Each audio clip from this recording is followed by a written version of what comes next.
Welcome back to Great Day Washington. In this month's Road to a Better Community, we head to Gaithersburg, Maryland, and we meet the staff and volunteers at Second Chance Wildlife Center. They rehabilitate thousands of wildlife animals each year in hopes of returning them to their natural habitat. Down this dirt road, in this little century-old yellow farmhouse, some amazing things are happening. Inside here, we found this little bat, and he has an injured wing.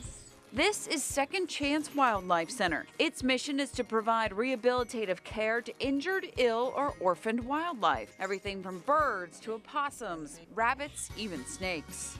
So this is a black rat snake. Problem with these guys is they get caught up in the garden netting. Kathleen Hanley is the clinic director at Second Chance Wildlife Center and has been a part of the organization for 21 years. When I started, I used to think it was all about the animal, but it's not. You do this for the people too. I mean, if someone takes the time to care enough to pick up a tiny little bird or a little bunny and just stop everything in their day and bring it to us, wow, that touches my heart because that gives me hope. That gives me hope for, you know, that kind of compassion for living beings. That's why the mission of Second Chance Wildlife Center is more than rehabilitating injured wild animals. It's about educating all of us on how to coexist with our wildlife neighbors. This is a perfect example of, unintentional human impact.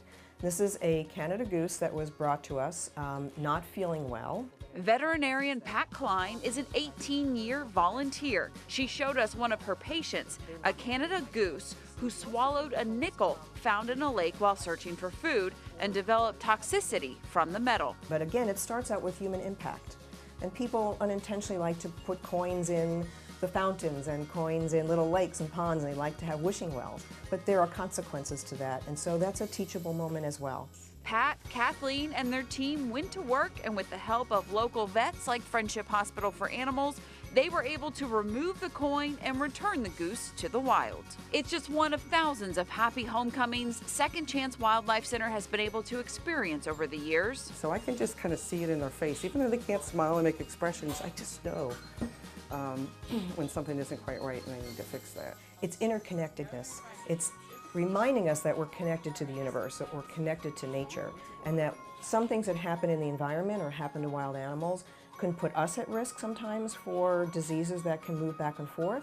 But on the other hand, people who go out and rescue these animals also give us insight into what's happening in the environment. Second Chance Wildlife Center is a 501c3 organization and relies solely on donations to continue providing health 365 days a year. With those donations, we're able to provide really skilled but also compassionate emergency care and short and long-term rehabilitative care to wildlife that has been injured, ill, or is orphaned.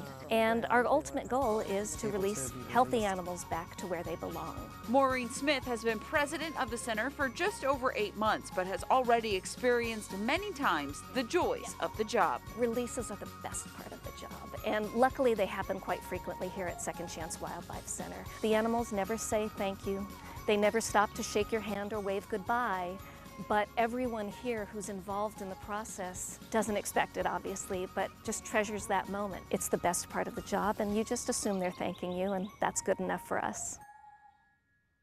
And joining me now is President of Second Chance Wildlife Center, Maureen Smith, and Joel Bassam from Eastern's Automotive Group. Joel, you at Eastern's, you're all about the community. Why is it so important to give back? I mean, it's just part of what we do. We've been in this community for 31 years now, and it's amazing to touch as many lives as possible, even if they're cute little critters, because they affect our lives too. And it's just awesome to share these stories with the rest of the DMV and see if they can support them as well. And I think, Maureen, that was one of the questions I had with you guys is why is it so important for the wildlife to go back into the habitat? Well, they're part of an ecosystem, and they were here first. And man has come in and built things where they normally used to live. And so a lot of what we see are the results of human conflict with cars and lawnmowers and window strikes in buildings. And so it's important that we give back and return things back to where they belong so they can contribute as it was intended. Well, and that's what I love is it's volunteers. You don't charge anybody to bring the animals in. It's all about donations. donations, and this is a really busy time for you guys. It is. As of last night, we were currently caring for 312 animals. Wow. And have already taken in over 800 this year alone. Well, Joel, I know you and Eastern's Automotive wants to help Second Chance Wildlife Center. Wanted to kind of kick off what I hope this segment will do, and it keeps raising some money for you guys. So we got a $2,000 donation just for you guys. Thank you so And I know much. that this segment's going to, you can't help but be touched by the story. I mean, it's the beautiful. little birds and Yeah. the little possums. Maureen, the $2,000 is a lot of money. What is that going to do for Second Chance Wildlife Center? It really will go a long way. It's about $151 per animal on average. Okay. You know, some stay with us just a few days, some are with us for months. And this goes toward medicine and food and all sorts of wonderful care that's needed. So thank you very much. Welcome. And I really think this will inspire, hopefully, others to give as well. I think so. And seeing the animals release, and Maureen, I just want people to know where they can go to find you guys. Sure. So our website is www.scwc.org for secondchancewildlifecenter.org. Well, thank you for everything that you guys do to thank help you. our animals be healthy. And Joel, thank you for your continued support of Anytime. the community. So much for being here. If you want to find out how Eastern's Automotive Group helps organizations like Second Chance Wildlife Center on a road to a better community, just go to WUSA9.com/bettercommunity. This segment was sponsored by Eastern's Automotive Group.